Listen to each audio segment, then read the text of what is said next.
Hello everyone, ఇలాంటి videos మీకు ముందుగా కావాలి అనుకుంటే మా ఛానల్ని సబ్స్క్రైబ్ చేసుకొని పక్కనే ఉన్న బెల్ ఐకాన్ని క్లిక్ చేయండి. అప్కమింగ్ రివ్యూలోకి వెళ్ళిపోదాం. చామంతి చంద్రిక మైనర్ బాలిక రమ్యని గుణానే కిడ్నాప్ చేశాడని తెలుసుకొని గుణ ఉన్న ప్లేస్ని చిట్టి రోబో ద్వారా ట్రేస్ అవుట్ చేసి విభూతి పట్టుకొని అక్కడికి వెళ్తారు. వెళ్ళి వెంటనే రౌడీలు డోర్ ఓపెన్ చేయగానే విభూది వాళ్ళ కళ్ళల్లో కొట్టి చాలా పకడ్బందీగా చాలా ఇంటెలిజెంట్గా రమ్యని కాపాడుకుంటారు చామంతి అండ్ చంద్రిక. వెంటనే రమ్యని పోలీస్ స్టేషన్కి తీసుకువెళ్ళాలని, లేకపోతే ప్రేమ్ని వాళ్ళు కోర్టులో సబ్మిట్ చేస్తారని హుటాహుటిన వాళ్ళ స్కూటీపై రమ్యని ఎక్కించుకొని పోలీస్ స్టేషన్కి తీసుకువెళ్తారు చామంతి అండ్ చంద్రిక. అప్పుడే కరెక్ట్గా ప్రేమ్ని ఇన్స్పెక్టర్ కోర్టుకి సబ్మిట్ చేస్తానని తీసుకువెళ్ళడంతో రమ్యని చూసి ఒక్కసారిగా ఆగిపోతారు. చూడండి ఇన్స్పెక్టర్ గారు, మీరు అనుకున్నట్టే, మీరు ఊహించనట్టే మేము రమ్యని తీసుకొచ్చాం, తనే చెప్తుంది వినండి అని ఇంకా జరిగిందంతా రమ్యతో చెప్పిస్తుంది చామంతి. ఇలా కావాలనే నన్ను ఒకరు ట్రాప్ చేశారు, ఐఫోన్ ఇప్పిస్తానన్నారు కాబట్టే ఇదంతా చేశాను అని చెప్పడంతో ఇంకా ఆ ఇన్స్పెక్టర్ కూడా ఏమీ చేయలేకపోతాడు. చామంతి ప్రేమ్ని విడిపించుకొని ఇంటికి తీసుకొస్తుంది. రమాదేవి మాత్రం ఏమీ మాట్లాడకుండా సైలెంట్గా ఉంటుంది. ఏమైంది అమ్మగారు, ఎందుకు అలా ఉన్నారు? ప్రేమ్ బాబు నిర్దోషి అని అందరి ముందు నిరూపించబడింది కదా, ఇప్పుడు కూడా మీరు ప్రేమ్ బాబుని కనీసం దగ్గరికి తీసుకోవట్లేదు ఎందుకు అమ్మగారు అని అడుగుతుంది. చాలే, నువ్వు నిరూపించడం, వాడేమో పెద్ద నిర్దోషి అని బయటికి రావడం, అయినా మీరేమైనా సంఘ సంస్కర్తలా మీకు దండేసి పూజ చేయడానికి? రేయ్, ఇంకొకసారి నువ్వు క్యాబు గీబు అన్నావనుకో ఏం చేస్తానో నాకే తెలీదు అని అంటుంది రమాదేవి.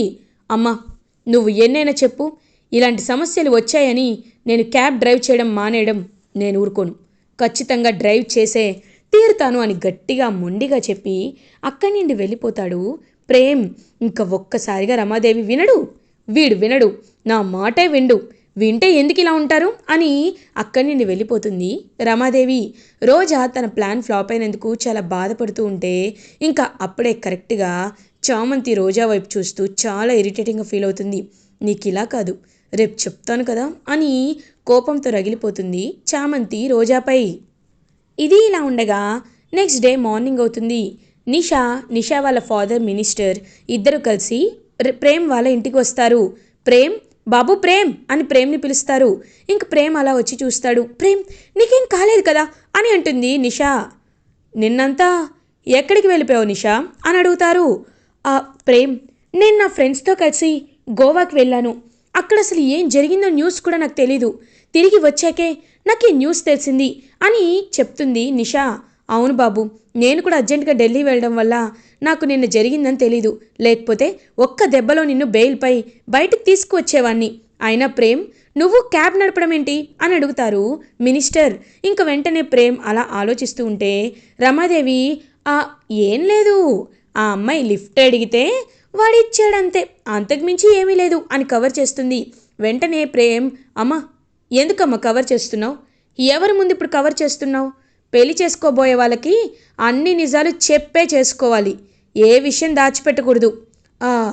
కాబోయే మావయ్య గారు, నేనిప్పుడు కోట్లకి ఆస్తిపరుణ్ణి, వారసుని కాదు, నా చేతిలో చిల్లి గవ్వ కూడా లేదు, నా డబ్బులు నేనే తెచ్చుకోవాలని, నా డబ్బుల్ని నేనే సంపాదించుకోవాలని ఇదంతా చేస్తున్నాను అని అంటాడు ప్రేమ్.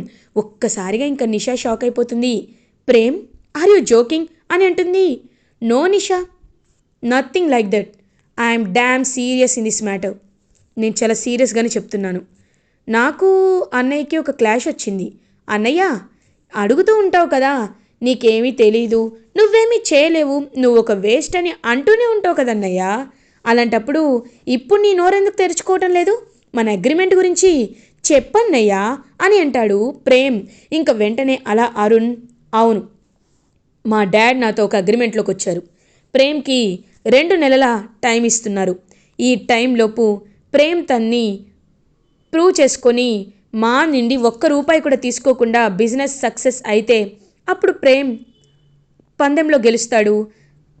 అగ్రిమెంట్ ప్రకారం ప్రేమ్కి 49% ఆస్తి వస్తుంది, లేదు అంటే రాదు అని అంటారు. అయ్యో ప్రేమ్ బాబు, మీ ఇంట్లో వస్తువులు తీసుకోకూడదు అంతే కదా, మీ ఇంట్లో వాళ్ళని తీసుకోకూడదు అంతే, అలాంటప్పుడు మరి మనల్ని తీసుకోవచ్చు కదా, నేను నీకు కాబోయే మావగారిని, కానీ ఇంకా నేను చుట్టం అవ్వలేదు కదా, నన్ను వచ్చి అడిగితే నేను చక్కగా తీసుకొని నీకు డబ్బులు ఇచ్చేవాను కదా అని అంటారు. చూడండి మావయ్య గారు, నాకు ఎవ్వరిపై ఆధారపడడం ఇష్టం లేదు, కాబట్టే నేను నా స్వయం శక్తితో ఎదగాలి అనుకుంటున్నాను అని అంటారు. ప్రేమ్, నువ్వు ఇలాగే ఇంకా క్యాబ్ నడుపుతూ ఎప్పటికి చేరుకుంటావు? మాట విని డాడీ హెల్ప్ తీసుకో, ఓకేనా అని అంటారు. సారీ నిషా, నేను ఒకవేళ గెలిచాక కూడా ఎవరి హెల్ప్ తీసుకోవాలనుకోవటం లేదు. నా కాళ్ళపై నేనే గెలవాలి, నిలవాలి అని అనుకుంటున్నాను. నీకు నచ్చితే ఉండు, లేకపోతే లేదు అని అంటారు. ఇదేంటి ఇలా మాట్లాడుతున్నారు? అయినా నిషా, నీకొకటి చెప్తున్నాను, జాగ్రత్తగా విను. ఇతనితో మనం ఇంకా రిలేషన్ని కొనసాగిస్తే ఖచ్చితంగా ఓడిపోతాడని అనిపిస్తుందమ్మా. ఎందుకంటే 60 రోజుల్లో ఇప్పటికే 20 రోజులు అయిపోయాయి. అయిపోయిన తర్వాత ఇంకా ఇంకా ఇతను ఇలాగే మాట్లాడుతూ ఉంటే ఎప్పుడు ఇతను ఎదుగుతాడు? ఎప్పుడు ఆ 49% ఆస్తిని సంపాదిస్తాడు? ఇలాంటి వాడిని నువ్వు పెళ్లి చేసుకుంటే నీకేమొస్తుంది? మనలాంటి స్టేటస్ ఉన్నవాళ్ళు ఎక్కువగా ఎలా పెళ్లి చేసుకుంటారు తెలుసా? ఒకరు ఉన్నవాళ్ళైతే వాళ్ళకి 10 రెట్లు ఉన్న వాళ్ళనే పెళ్లి చేసుకుంటారు. ఇతన్ని పట్టుకుని ఉంటే కుక్కతో ఒక పట్టుకొని గోదావరి ఈదినట్టే అనే ఒక సామెత ఉంటుంది కదా, అది గుర్తొస్తుంది. కాబట్టి పదమ్మా వెళ్ళిపోదాం అని ఇంకా అలా ఎంగేజ్మెంట్ అండ్ పెళ్ళిని బ్రేక్ చేసుకొని నిషా వాళ్ళ ఫాదర్ నిషాని తీసుకువెళ్ళిపోతారు. అదంతా చూస్తూ రమాదేవి, అన్నయ్య ఆగండి, ఎందుకలా వెళ్ళిపోతున్నారు? ఏదో పందెం అయితే అయ్యింది, కానీ మీరు రాసిచ్చిన 100 crores వారి దగ్గర ఉన్నాయి కదా, ఏం పర్లేదులేండి అని అంటుంది. ఏంటమ్మా పర్లేదు? ఏంటి పర్లేదు? చూడు ప్రేమ్, నేను నీకు 2 రోజులు టైం ఇస్తున్నాను. ఈలోపు నువ్వు ఖచ్చితంగా ఆ 100 కోట్లు నాకు ట్రాన్స్ఫర్ చేయాలి అని అంటారు. హలో, నేనేదో తీసుకువెళ్ళి మిమ్మల్ని 100 కోట్లు నా పేరు మీద రాయండి అని అడిగినట్టు చెప్తున్నారేంటి? నేను మిమ్మల్ని అడిగానా? లేదు కదా. అలాంటప్పుడు ఎందుకు ఇదంతా చేస్తున్నారు? చూడండి, నోరుంది కదా అని నోరు పారేసుకోకండి. మీ రిజిస్ట్రేషన్ని మీకే రాసిచ్చేస్తాను. ఎక్కడ సైన్ చేయమంటారో చెప్పండి, అక్కడ సైన్ చేస్తాను. అంతేకాని మీరు ఇలా కావాలని మాట్లాడొద్దు అని అంటాడు ప్రేమ్. డాక్యుమెంట్స్ అడ్వకేట్నిచ్చి పంపిస్తాను అని అక్కడి నుండి వెళ్ళిపోతాడు. నిషా వాళ్ళ ఫాదర్ మినిస్టర్ అండ్ నిషా ఇంకా ప్రేమ్కి ఎంతో హ్యాపీగా ఉంటుంది. ఇంకా అలా హ్యాపీగా వెళ్తుంటే, రేయ్ ఇదంతా నీ వల్లేరా, నీ వల్లే, కనీసం కొంచెం కూడా నీకు బాధగా లేదురా అని అంటారు. అమ్మ, నాకు నా వెనకున్న ఆస్తుల్ని చూసి కాదు, నా ముందున్న నా క్యారెక్టర్ని చూసి రావాలి, అది నేను కోరుకునేది. అంతేకాని డబ్బులు చూసి వచ్చేవాళ్ళు నాకు అవసరం లేదు. ఇప్పుడు నా దగ్గర డబ్బులు లేదని వెళ్ళిపోయారు, రేపు పొద్దున్న పెళ్ళయ్యాక కూడా నాకు డబ్బులు లేకపోతే వెళ్ళిపోతారు. అలాంటి బంధం నాకు ఇష్టం ఉండదు అని ఇంకా అలా అక్కడి నుండి వెళ్ళిపోతాడు ప్రేమ్. ఇది ఇలా ఉండగా నైట్ అవుతుంది. చామంతి అలా ఇంకా కూర్చొని డీప్గా ఆలోచిస్తుంటే చంద్రిక, చామంతి ఏం ఆలోచిస్తున్నావు అని అడుగుతుంది. ఏం లేదత్తా అని అంటుంది. అప్పుడే ప్రేమ్ అక్కడికి వచ్చి, చందు చందు, నాకు బాగా ఆకలిస్తుంది, నీకు నాకు ఇష్టమైన ఉప్మా ఉంటుంది కదా, అటుకుల ఉప్మా, అది చేసేసే తినేద్దాం అని అంటాడు. బాబు, మీకు ఏమీ అనిపించట్లేదా అని అంటారు. నాకేమనిపించాలి? ఏం మాట్లాడుతున్నావు చామంతి అని అంటారు. అదేంటి బాబు, ఎంగేజ్మెంట్ బ్రేక్ అయింది కదా అని అంటారు. అలాంటి వాళ్ళని వదిలించుకున్నందుకే చాలా సంతోషంగా ఉంది. ఇప్పుడు నేను హ్యాపీగా ఉన్నాను, నువ్వేమీ కంగారు పడక్కర్లేదు అని హ్యాపీగా ఇంకా చంద్రిక అండ్ చామంతితో మాట్లాడుతూ టైం స్పెండ్ చేస్తూ ఉంటాడనమాట ప్రేమ్. అప్పుడే ఇంక ప్రేమ్ని, బాబు ఇంతకీ మీ షేర్స్ ఇన్వెస్ట్మెంట్ ఎక్కడి వరకు వచ్చింది అని అడుగుతుంది. ఆల్మోస్ట్ 10 lakhs వచ్చాయని చెప్పాను కదా చామ్. ఈ టైంలో మనం అత్యాశకి పోయి ఎక్కువగా ఇన్వెస్ట్ చేయకూడదు. అది కాకుండా ప్రజెంట్ సిచ్యువేషన్ కూడా అంతగా బాలేదు కదా, కాబట్టి నేను ఆ డబ్బుల్ని అలాగే హోల్డ్ చేసి ఉంచాను. షేర్స్లో ఇంకా ఇన్వెస్ట్ చేయలేదు. చేస్తే మనకి లేనిపోని రిస్క్ ఉంటుంది, కాబట్టే ఇలా చేస్తున్నాను అని ఇంక చెప్పేసరికి ఒక్కసారిగా చామంతి ఆలోచనలో పడుతుంది. నిజమే బాబు, కానీ ఆ 10 లక్షల్ని మీరేం చేయాలనుకుంటున్నారు అని అడుగుతారు.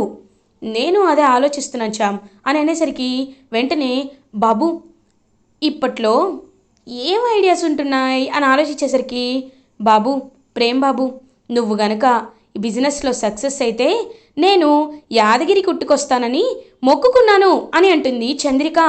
ఒక్కసారిగా చామంతి ప్రేమిద్దరూ చంద్రిక వైపు చూస్తారు. చందు, ఏమన్నావు అని అంటారు. నువ్వు బిజినెస్లో సక్సెస్ అయితే యాదగిరి గుట్టకి వెళ్తానని మొక్కుకున్నాను బాబు అని అంటుంది చంద్రిక. చందు అని చంద్రికని గిరగిరా తిప్పుతూ ఉంటాడు ప్రేమ్. బాబు బాబు ఏమైంది బాబు అని అడుగుతుంది చామంతి. చందు ఒక మంచి ఐడియా ఇచ్చింది కదా చామంతి, ఇంకేం ఆలోచిస్తున్నావు అని అంటాడు. ఐడియానా? ఏం ఐడియా అని అంటుంది చంద్రిక. చందు, ఇప్పుడు నువ్వేమన్నావు? యాదగిరి గుట్ట అంటే టూరిస్ట్ ప్లేస్కి అందరినీ తీసుకువెళ్ళే టూర్ ట్రావెల్ కంపెనీ పెట్టుకోవచ్చు కదా. ఇప్పుడు మన దగ్గర 10 లక్షలు ఉన్నాయి. నేను ఇది 2 లక్షలు పెట్టి కారు కొన్నాను. ఇలాంటివి ఒక 3 కార్లు కొంటే 6 లక్షలు అవుతాయి. ఇంకొక 4 లక్షలతో టూర్ ప్యాకేజ్కి సంబంధించిన అన్ని మెలకువలు తెలుసుకొని నేను పక్కాగా ప్లాన్ చేసి పాంప్లెట్స్ పంచాననుకో, తక్కువ టైంలోనే ఎక్కువ లాభం వస్తుంది. ఇప్పటికే హైదరాబాద్ చాలా డెవలప్ అయిపోయిన సిటీ కాబట్టి 1 డే టూర్స్ అండ్ ట్రావెల్స్ అనే కాన్సెప్ట్ని తీసుకొద్దాం. అప్పుడు ఏం జరుగుతుంది? ఎవరైనా ఒక్క రోజులోనే చార్మినారు, ట్యాంక్ బండు, లుంబిని పార్క్ ఇవన్నీ చూడాలనుకున్న వాళ్ళు ఒక్క రోజులో చూస్తారు. డ్రైవర్స్కి వాళ్ళ డబ్బులు వాళ్ళే సంపాదించుకొని మిగిలిన అమౌంట్ మనకిస్తారు. అప్పుడు మనం ఈజీగా వాళ్ళని ట్రాక్ చేయగలం. అండ్ టూర్స్ అండ్ ట్రావెల్స్లో మనకంటూ ఒక హ్యాపీగా చెప్పగలం అని అనేసరికి ఒక్కసారిగా ఇంకా చాలా హ్యాపీగా ఫీల్ అవుతారనమాట. వెంటనే చంద్రిక, బాబు నిజంగా మీరు ఆలోచించింది కరెక్టేనా అని అంటారు. నన్ను నమ్ము చందు, ఖచ్చితంగా ఇది సక్సెస్ అయి తీరుతుంది అని. ఇంకా అలా ఆ 10 lakhs ఇన్వెస్ట్మెంట్ని మళ్ళీ షేర్ మార్కెట్లో పెట్టి ఫ్లక్చువేషన్స్ వస్తే ఏం చేయాలో అయోమయం లేకుండా క్లియర్గా వాటిని విత్డ్రా చేసుకొని టూర్స్ అండ్ ట్రావెల్స్ కంపెనీ పెట్టి ఇంకొక 3 కార్లను కొంటాడు ప్రేమ్. కొని కొంతమంది డ్రైవర్స్ ఎవరైతే తనకి బాగా తెలిసిన వాళ్ళు ఉంటారో వాళ్ళనే డ్రైవర్గా పెట్టుకొని జీతం అనేది 60:40 రేషియో, అంటే 100 రూపీస్ సంపాదిస్తే 40 వాళ్ళు పెట్టుకొని 60 రూపీస్ ప్రేమ్కి ఇచ్చినట్టు. అలా 1 డే టూర్స్ అండ్ ట్రావెల్స్ అనే కాన్సెప్ట్ని బిల్డ్ చేసి తను రోజుకి 5,000 సంపాదిస్తే 60:40 రేషియోలో పంచుకోమని చెప్తారు. సో అలా వితిన్ 15 డేస్లోనే ప్రేమ్ స్టార్ట్ చేసిన చంద్రిక టూర్స్ అండ్ ట్రావెల్స్ అనేది అంచెలంచెలుగా ఎదిగిపోతుంది. ఇంకా అలా ఎదుగుతున్న ప్రేమ్ని చూసి రమాదేవి, అరుణ్, రోజా చాలా ఇరిటేటింగ్గా ఫీల్ అవుతారు. సార్, నేను చెప్పానా ఖచ్చితంగా ఇలాంటిది ఏదో ఒకటి జరుగుతుందని? మీరే నా మాటలు పట్టించుకోలేదు అని అంటుంది. నాకేం తెలుసు రోజా, వాడు అమాయకంగా షేర్ మార్కెట్లోనే వాడి స్టాక్స్ని, వాడి కంపెనీని ఉంచుతాడు అనుకున్నాను. బట్ వాడి ఇన్వెస్ట్మెంట్ అనేది తీసేశాడు. ఇలా చేస్తాడని నేను అస్సలు అనుకోలేదు అని ఇంకా చాలా జెలస్గా ఫీల్ అవుతాడనమాట. అలా వెంటనే అరుణ్ ఇంకా అలా పైకి ఎదుగుతున్న ప్రేమ్ని చూసి ఎంతో మురిసిపోతారు చామంతి అండ్ చంద్రిక. ఇలా ఎపిసోడ్ ఎండ్ అవుతుంది. ఫర్దర్ ఎపిసోడ్ రివ్యూస్ ముందుగా మీకు కావాలి అనుకుంటే మా ఛానల్ని సబ్స్క్రైబ్ చేసుకోండి. Thanks for watching.